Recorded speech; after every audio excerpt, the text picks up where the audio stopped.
आज की कहानी है एक नीला ड्रम, एक हनीमून मर्डर और एक दृश्यम जैसी साजिश की। मुंबई की इन शांत सी गलियों में एक घर ऐसा भी था जहां सब कुछ सामान्य दिखता था, पति, पत्नी और एक 6 साल की मासूम बच्ची। लेकिन इसी घर के अंदर, जमीन के नीचे छुपा था एक ऐसा राज जिसे अगर वक्त पर ना खोला जाता तो सच हमेशा के लिए दफन हो जाता। इस कहानी के 3 मुख्य किरदार हैं। सचिन वर्मा, एक 35 साल का साधारण इंसान, यूपी से मुंबई काम के लिए आया था। मुस्कान वर्मा उसकी पत्नी, खूबसूरत, शांत लेकिन भीतर से तूफान। और तीसरा सोनू यादव, सिर्फ 21 साल का लड़का जो पड़ोस में ही रहता था। सचिन और मुस्कान की शादी को 10 साल हो चुके थे। सचिन एक प्राइवेट कंपनी में काम करता था, बहुत मेहनती लेकिन थोड़ा गंभीर किस्म का इंसान।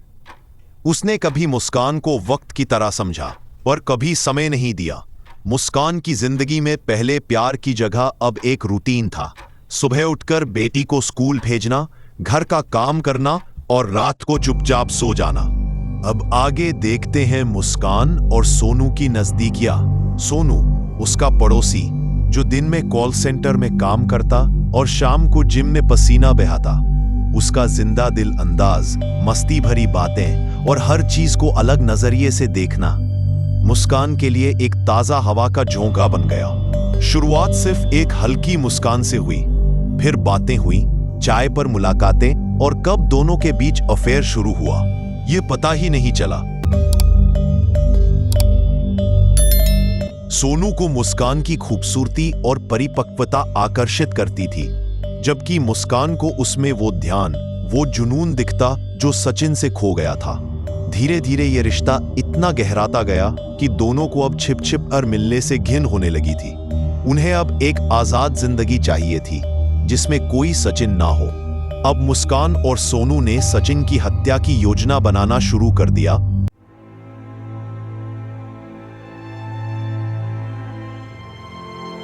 एक शाम मुस्कान ने सोनू से कहा, क्या तुम मेरे बिना रह सकते हो?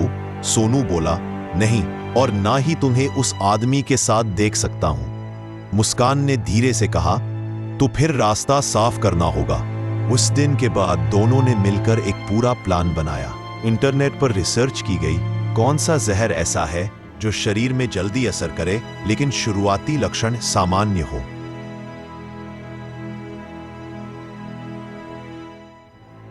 एक पुरानी बाड़ी में जड़ी बूटियां बेचने वाला मिला जिसने उन्हें धतूरा और कुचला जैसी औषधियां दी। मुस्कान ने उसे झूठ कहा कि उसका पति मानसिक रोगी है और नींद की दवाई नहीं लेता। मौत की शुरुआत उसी रात से हुई। अगले ही दिन रात थी, जैसे हर रोज होती थी। बच्ची सो रही थी। मुस्कान ने अपने हाथों से खाना बनाया, पसंदीदा आलू मटर और रोटी। जहर पहले से मिलाया जा चुका था, बहुत ही महीन पीसा हुआ। स्वाद में फर्क ना आए इसका भी ख्याल रखा गया। सचिन ने खाना खाया। मुस्कान की आंखों में वो पुरानी चमक नहीं थी, सिर्फ इंतजार था, आखिरी सांस का। कुछ घंटों बाद सचिन को तेज सिरदर्द और चक्कर आने लगे। उसने कहा, शायद कुछ गड़बड़ है खाने में। मुस्कान ने उसे पानी दिया जिसमें थोड़ी और दवा थी। सचिन बिस्तर पर गिरा, उसका शरीर अकड़ने लगा। वो हाथ बढ़ा रहा था, कुछ कहना चाहता था, पर आवाज नहीं निकल रही थी। मुस्कान ने उसका सिर गोद में रखा, लेकिन स्नेह से नहीं, शांत निर्दयता से। टाइम बीतता गया। थोड़ी देर बाद रात के करीब 2 बजे सोनू आया। उसने मास्क और ग्लव्स पहन रखे थे। दोनों ने सचिन के शव को प्लास्टिक की बड़ी चादर में लपेटा, 3 लेयर में। शव को खींचकर बेसमेंट की ओर ले जाया गया। घर के पिछले हिस्से में एक छोटा सा स्टोर था, वहीं फर्श तोड़ने की योजना थी। 1 हफ्ता पहले ही वहां रिनोवेशन के नाम पर मजदूर बुलवाए गए थे। नीचे खुदाई हो चुकी थी, बस टाइल्स वापस लगवानी थी। शव को प्लास्टिक में लपेटकर उसी गड्ढे में रखा गया। तेजाब नहीं डाला गया, लेकिन ब्लीच और डिटर्जेंट छिड़का गया ताकि दुर्गंध न फैले। ऊपर से टाइल्स लगवाई गई। सब कुछ ऐसा लग रहा था जैसे कुछ हुआ ही नहीं। अब ओढ़ी जा रही थी झूठ की चादर। मुस्कान ने अगली सुबह अपनी बेटी को उसके नानी के घर भेज दिया और पड़ोसियों को बताया, सचिन लखनऊ चला गया है, ऑफिस ट्रिप पर। उसने कॉल्स का जवाब देना बंद कर दिया, व्हाट्सएप पर कुछ फॉरवर्ड भेजे ताकि लगे कि सचिन ऑनलाइन है। पड़ोस में सोनू दिन में आता, मदद के बहाने। अब घर उनका था, पर सिर्फ कुछ दिन के। दोनों नेपाल भागने की योजना बना रहे थे। फर्जी आईडी तैयार करवाई गई। सोनू के एक दोस्त के जरिए एक कार भी बुक की गई थी। कुछ दिन बाद सचिन की मां को शक हुआ। उन्हें अपने बेटे की आदतें पता थी।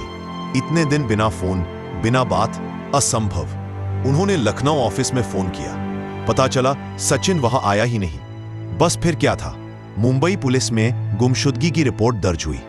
जब पुलिस ने घर की तलाशी ली तो एक अफसर की नजर नई टाइल्स पर गई। उसने पूछा, हाल में यहां काम हुआ है? मुस्कान घबरा गई। जवाब गोलमोल दिया।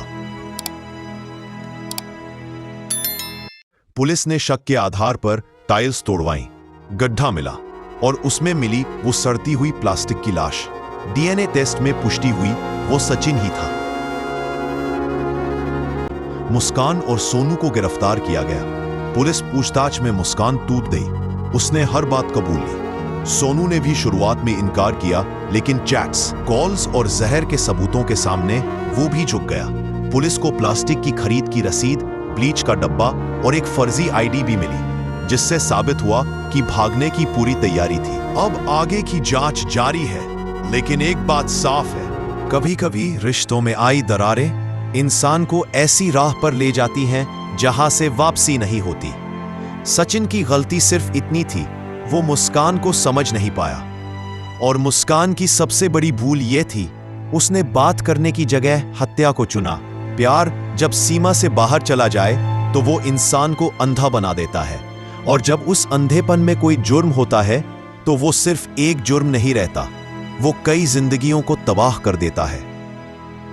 बेटी जो अब अनाथ है, एक मां जो अपने बेटे की लाश देखती है, और दो लोग जो खुद को आजाद समझते थे अब सलाखों के पीछे सड़ रहे हैं। प्यार को अगर निभाना नहीं आता तो उसे बर्बादी का रास्ता मत बनने दो, क्योंकि एक बार अगर किसी की सांस छीन ली तो वो रिश्ता नहीं बचता, सिर्फ केस बन जाता है। फिर कहानी अदालतों में नहीं, इतिहास में दर्ज होती है। जिस प्यार के लिए ये मर्डर किया गया, वही अब इन दोनों को उम्र भर का कैदी बना देगा। इस कहानी ने फिर एक बार दिखा दिया, प्यार अगर हद से गुजर जाए तो वो इश्क नहीं, एक खूनी जाल बन जाता है, और उस जाल में जो फंसता है उसकी कहानी सिर्फ कोर्ट में नहीं, इतिहास में दर्ज होती है। अगर आपको यह वीडियो पसंद आया हो तो लाइक करें, चैनल को सब्सक्राइब करें और हाइप देना बिल्कुल मत भूलना, ताकि आपकी तरह और लोग भी इस कहानी को देख सकें। अगर आपको लगता है कि इस वीडियो में कोई कमी रह गई है तो प्लीज कमेंट में जरूर बताएं। मैं अगले वीडियो में उस गलती को सुधारने की पूरी कोशिश करूंगा। मिलते हैं एक नए राज, नए ट्विस्ट के साथ।